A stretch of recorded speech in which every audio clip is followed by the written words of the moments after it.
Kumabit ka, tapos pag nahuli ka, sasabihin mo hindi mo sinasadya. Ng babae ka, ng lalaki ka.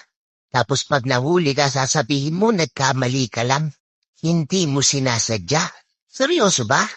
Cheating is not a mistake. It's a choice. Nagets nyo? Kapag namabit ka, huwag mong sabihin hindi mo sinasadya. May chance kang umiwas pero di ka lumayok.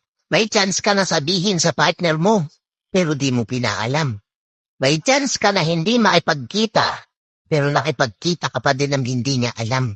May chance ka na hindi siya replyan, pero nireplyan mo pa din. May chance ka na hindi i-accept yung friend request niya, pero in-accept mo pa din.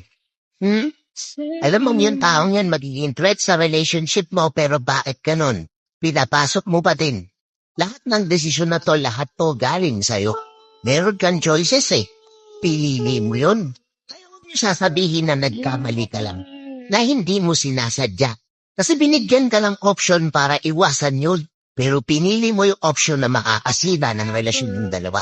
Lahat ng maling desisyon na to, pwede ka naman talaga magkamali. Pero isang beses lang. Pero kapag inulit mo pa rin yung mga gantong klaseng desisyon, iwan mo na lang yung partner mo. Kasi wala ka naman talagang kwenta.